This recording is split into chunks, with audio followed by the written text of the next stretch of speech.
من الشیطان الرجیم بسم اللہ الرحمن الرحیم الحمد للہ رب العالمین والعاقبۃ للمتقین والصلاة والسلام علی اشرف الانبیاء والمرسلین وعلی آلہ الطیبین الطاہرین واصحابہ الاکرمین واولیاء امتہ اجمعین اما بعد۔ معزز سامعین و ناظرین اکرام، سیر الاخطاب تذکرہ خواجگان چشت اہل بہشت اور اس کا آج جو باب ہے، ہمارے روحوں کی تسکین، ہمارے آنکھوں کا نور اور ہمارے دلوں کا سرور، وہ ذکر کہ جس کا نام نامی اس میں گرامی آنے سے آنکھیں چمک جاتی ہیں، وہ نام جو ہمارے دین کا معین ہے، ہمارے عقیدے کا معین ہے، وہ نام جو ہمارے پہچان کرانے والا ہے، وہ نام جو اللہ کو پیارا ہے، وہ نام جو رسول اللہ کو محبوب ہے،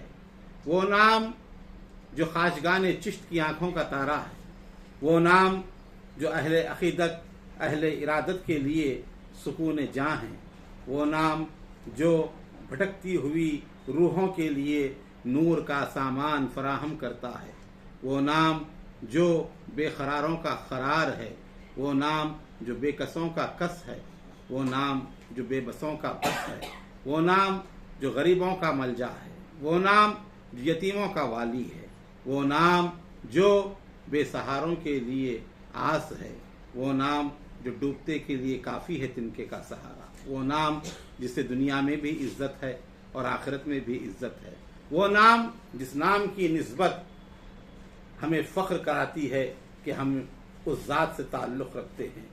آپ سمجھتے ہیں کہ وہ نام نامی اس میں گرامی ہے، ہمارے آقا ولی نعمت سلطان الہند طاہر رسول خواجہ دو جہاں فخر کون و مقام معین بے کساں ہادی انس و جاں، قطب الکونین حضرت سیدنا خواجہ معین الدین حسن سنجری چشتی اجمیری غریب نواز رضی اللہ تعالیٰ عنہ، جن کے ذکر مبارک سے آج کی یہ نشست منور ہے، تاباں ہیں، روشن ہیں، باعث رحمت و سکینہ ہیں اور نزول رحمت کا زینہ ہے۔ ذکر مبارک حضور غریب نواز کا صاحب سیر الاخطاب نے عقیدت و محبت کے ساتھ کیا، عظمت کو پیش نظر رکھا، بزرگی ان کی نگاہوں کے سامنے رہی۔ حضرت خواجہ دو جہاں فخر کون و مقام معین بے کساں والی ہندوستاں غریب نواز رضی اللہ تعالیٰ عنہ، جو آج دیار ہند کی پہچان ہیں، جو آج ہندوستان میں امن و سکون کی علامت ہیں، جو آج ہندوستان میں محبت بھائی چارے کے پیغام کو عام کرنے والا نام ہے۔ حضرت خواجگاں خواجہ معین الدین چشتی غریب نواز کے بارے میں صاحب سیر الاخطاب نے اپنے عقیدے اور اپنی عقیدتوں کو اس طرح بیان کیا کہ آپ کرامت و ریاضت میں معروف تھے، صوفیہ آپ کو اپنا سرتاج مانتے ہیں، حجت الاولیاء صاحب اسرار محبت انوار مخزن المعرفت والحقیقت، چہرہ کشائے سور لا ریبی اور سلطان العارفین جیسے القابات سے مخاطب کرتے ہیں۔ خرقہ فخر و ارادت آپ کو امام الاولیاء اشرف الاقطاب خواجہ خواجہ عثمان ہرونی رضی اللہ تعالیٰ عنہ سے ملا۔ فرماتے ہیں کہ آپ کے قدم کی برکت سے ہندوستان میں اسلام کی روشنی اور اس کی تعلیم پھیلی، کفر و ضلالت کی تاریکی دور ہوئی، 70 برس تک آپ برابر باوضو رہے۔ آپ جس پر نظر ڈالتے ولی کامل ہو جاتا، اس لیے اکثر استغراق میں رہتے اور آنکھیں بند رکھتے، صرف نماز کے لیے آنکھیں کھولتے۔ آپ کی مہربانیوں سے فاسق تائب ہو جاتا۔ آپ حافظ قرآن بھی تھے اور صاحب سما بھی تھے۔ ہر دن اور رات کو ایک ایک بار قرآن ختم فرمایا کرتے، اور ہر ختم قرآن کے بعد غیب سے آواز آتی، اے معین الدین، میں نے تیرے ختم قرآن کو قبول کیا۔ آپ سما کے شوقین تھے اور اکثر سما سنتے۔ علماء اور فقہاء میں سے کسی نے بھی آپ کے سما پر اعتراض نہیں کیا۔ آپ صائم الدہر یعنی ہمیشہ روزے سے رہتے، قائم اللیل ہر رات عبادت الہی میں گزارتے، صبح کی نماز اکثر عشاء کے وضو سے پڑھتے، صرف شام کے وقت ایک مرتبہ مثقال برابر سوکھی روٹی پانی سے بھگو کر حلق سے فرد کر لیا کرتے۔ اب اندازہ لگائیں، 2 تولے جسے کہتے ہیں ہمارے پاس، ایک مثقال اس کی جو ہے روٹی جو ہے آپ کھایا کرتے، صرف کپڑا پیبند لگا ہوا پہنتے۔ آپ کے حالات اور واقعات اکثر کتب سیر مشائخ اعظام میں منقول ہیں، ان میں سے یہاں پر چند کو جو ہے درج کیا ہے حضرت شیخ اللہ دیا چشتی نے۔ بیان فرماتے ہیں کہ آپ کا خاندان سنجرستان کی اصل سادات سے ہے۔ اب یہاں پر اختلاف ہے، بعض سیستان لکھتے ہیں، بعض سجستان لکھتے ہیں، سجستان سے سجزی، اور یہاں پہ سنجرستانی جو ہے حضرت نے استعمال کیا ہے، جو آپ کے نام کے ساتھ مشہور لاحقہ ہے سنجری، اب اس کو بھی لوگ کہتے ہیں سجزی ہے، نقطہ ادھر ادھر ہونے کی وجہ سے جو ہے سجزی سے سنجری ہو گیا۔ خیر، سنجری رہے، سجزی رہے، یا سیستان رہے، یا سنجرستان رہے، یا خراسان رہے، ہمیں علاقے سے نسبت نہیں، آپ کی ذات سے تعلق ہے۔ اب اصل سادات اکرام میں سے ہیں۔ آپ کے والد بزرگوار خواجہ غیاث الدین حسن الحسینی بہت متقی اور پرہیزگار تھے۔ آپ کی پیدائش صفاہان میں ہوئی اور پرورش خراسان میں ہوئی۔ 15 برس کی عمر میں آپ کے والد بزرگوار خواجہ غیاث الدین کا وصال ہوا۔ ترکہ پدری میں آپ کو ایک باغ ملا جس سے گزر اوقات ہوا کرتی۔ آپ زیادہ تر اسی باغ میں رہ کر عبادت الہی میں مشغول رہتے، یہاں تک کہ ایک روز حضرت ابراہیم خہندوزی رحمۃ اللہ علیہ نام کے ایک مذہب اس بزرگ میں باغ میں تشریف لائے، اور حضرت خواجہ کو معلوم ہوا، کھڑے ہوئے، استقبال کیا، دست بوسی کی، قدم بوسی کی، اپنے باغ میں لے گئے، فرش بچھایا، آپ کو بٹھایا اور انگور کا طبق بھر کر آپ کی خدمت میں پیش کیا۔ مجذوب کامل نے کھلی کا ایک ٹکڑا بغل سے نکالا اور خواجہ کے منہ میں ڈال دیا۔ حضرت خواجہ اس کجارہ یعنی کھلی کو فرو کر گئے۔ اسی وقت ولولہ محبت اور ذوق الہی آپ کے دل میں پیدا ہوا، اور دنیا اور دنیاوی کاموں سے منہ موڑ کر جو کچھ تھا سو فقراء کو تقسیم کر دیا اور خود خراسان کی طرف روانہ ہو گئے۔ اب یہ اللہ رب العزت جس کو اپنی طرف بلانا چاہتا ہے اور جس کو اللہ تعالیٰ اپنے قرب کی راہ دکھانا چاہتا ہے، کسی نہ کسی ذریعے سے، کسی نہ کسی وسیلے سے ان کو ایسے اسباب بنا دیے جاتے ہیں کہ وہ اللہ کی طرف چلے آئیں گے۔ اگرچہ کہ سادات کے خاندان سے ہیں، صاحب ثروت، صاحب حشمت، صاحب عزت، صاحب فضل و عطا۔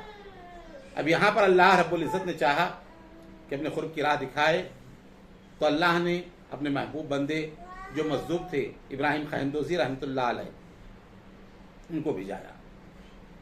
آپ استقبال کرتے ہیں ان کا، تعظیم کرنا کیا ہے بڑوں کی یہ آپ نے بتایا، عزت کیسے کی جاتی ہے یہ آپ نے سکھایا، بٹھایا، انگور کا خوشہ پیش کیا۔ مجذوب کو آپ کا ادب کا انداز بہت بھایا، اور انہوں نے کیا کیا، اپنی جو بغل میں جھولی تھی اس میں سے کھلی کا ٹکڑا نکال کر چبایا اور آپ کے منہ میں ڈال دیا۔ جیسے ہی کھانا آپ کھاتے ہیں، کھلی آپ کا باطن روشن ہو جاتا ہے، ولولہ محبت الہی بڑھ جاتا ہے۔ اب اس قسم کے واقعات کو سنتے ہیں تو آج کل کے مادہ پرست لوگ کہتے ہیں کہ یہ کیسے ہو سکتا ہے، یہ قصے کہانیاں ہیں، بنا لی گئی ہیں۔ احادیث مبارکہ دیکھیں تو معلوم ہوتا ہے کہ رسول پاک صلی اللہ علیہ وسلم کے ساتھ بھی اکثر ایسے معاملات ہوا کرتے ہیں۔ سیرت کی کتابوں میں مشہور واقعہ ہے، ایک لاؤبالی قسم کی خاتون تھی مدینہ منورہ کی، ذہنی توازن ان کا برابر نہیں تھا۔ وہ جو ہے مدینہ کی گلی کوچوں میں پھرا کرتی تھی، اور جو ہے ادھر سے ادھر جانا، ادھر سے ادھر جانا، جیسے مزاج ہوتا ہے اکثر جن کا ذہنی توازن برابر نہیں رہتا۔ تو مدینہ منورہ کی خاتون تھی، وہ جو ہے پھرا کرتی تھیں۔ آقا کریم سرور عالم صلی اللہ علیہ وسلم مسجد نبوی میں ایک مرتبہ بیٹھے ہوئے تھے، کچھ سرکار تناول فرما رہے تھے، وہ دوڑتی ہوئی آئیں اور سرکار کے سامنے کھڑی ہو گئی۔ حضور پاک صلی اللہ تعالیٰ علیہ وسلم جو نوالا اٹھائے تھے ڈالنے کے لیے، اس نے وہ لے لیا، کہا کہ مجھے دیجئے۔ حضور نے اپنے منہ میں ڈالنے کا نوالا اس خاتون کو جو ہے عنایت فرما دیا۔ جیسے ہی وہ کھانا تھا ان کے اندر تبدیلی آئی، اور وہ تمام جو لاؤبالی قسم کی وہ حرکتیں کیا کرتی تھیں، یا جو ہے شوخ مزاج جو تھیں، وہ تمام چیزیں وہ ختم ہو گئیں اور نہایت ہی۔ اس طرح کئی واقعات ہمیں ملتے ہیں۔ اب یہاں ابراہیم خہندوزی کے ذریعے اللہ اللہ جو کہتے ہیں، لعاب میں جو اثر ہوتا ہے اس اثر کو جو ہے منتقل کیا گیا، اور اللہ کے نام کی برکت سے آپ کا جو ہے قلب جو تھا وہ روشن ہو گیا، اور آپ جانب خراسان نکل پڑے تعلیم حاصل کرنے کے لیے، اور آپ نے سمرقند پہنچ کر حفظ قرآن کیا، تعلیم حاصل کی، بخارا گئے اور وہاں پر بھی آپ نے علم دین حاصل کیا۔ آپ کے 2 اساتذہ کے نام تاریخ میں ملتے ہیں، اس میں انہوں نے ذکر نہیں کیا، شیخ اللہ دیا چشتی نے، ایک حضرت اسام الدین رحمۃ اللہ علیہ اور ایک حضرت شرف الدین رحمۃ اللہ علیہ، جنہیں شیخ الاسلام کہا جاتا ہے۔ حضرت شیخ الاسلام شرف الدین رحمۃ اللہ علیہ اور حضرت اسام الدین رحمۃ اللہ علیہ کی صحبت میں آپ نے تمام علوم ظاہری کی تکمیل کی اور دستار فضیلت سے آپ ممتاز ہوئے۔ تمام علوم دینیہ کی تحصیل کرنے کے بعد آپ ہرون کی طرف روانہ ہوئے اور جانب ہرون پہنچ کر خواجہ دو جہاں اشرف الاقطاب خواجہ ابو الانوار عثمانی ہرونی کی خدمت بابرکت میں جب پہنچے، جب ان کے جمال جہاں آرا کا مشاہدہ سلطان الہند نے کیا تو سمجھ گئے کہ مجھے وہ مل گیا ہے جو اللہ سے ملانے والا ہے۔ جمال حق کا آئینہ ہے بندہ، ہم اپنے پیر لاسانی کے صدقے جب دیکھے گرویدہ ہو گئے اور سر اقدس کو قدم ناز پر رکھ دیا۔ حضرت خواجہ عثمان ہرونی نے پوچھا کیسے آنا ہوا؟ کہا بندہ حلقہ ارادت میں داخل ہونا چاہتا ہے، شرف غلامی سے ممتاز فرمائیے۔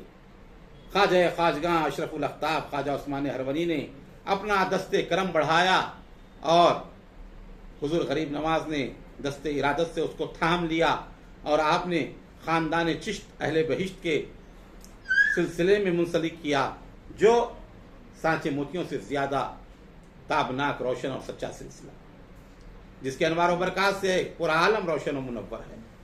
سلسلہ چشت اہل بہشت میں آپ داخل ہوئے اور اپنے شیخ کی نگرانی میں آپ نے مجاہدات کا آغاز کیا۔ فرمایا کہ 2 رکعت نماز پڑھو۔ اب یہ واقعہ جو صاحب سیر الاقطاب نے لکھا ہے، انہوں نے بیت اول کے حوالے سے اس واقعے کو لکھا ہے۔ یہ واقعہ بیت اول کا نہیں، تجدید بیت کا واقعہ ہے کہ ہرون میں جب آپ تھے 2.5 سال آپ نے خدمت کی اپنے شیخ کی، پھر چلے گئے مختلف علاقوں پر اور مختلف مقامات پر جو پھرتے رہے۔ پھر ایک عرصے کے بعد جب معلوم ہوا کہ خواجہ عثمان ہرونی بغداد میں حضرت جنید بغدادی کی مسجد میں معتکف ہیں، تو آپ سیدھے بغداد تشریف لے گئے۔ بغداد جانے کے بعد خواجہ عثمان ہرونی اکابر اولیاء اللہ کے ساتھ وہاں پر بیٹھے ہوئے تھے۔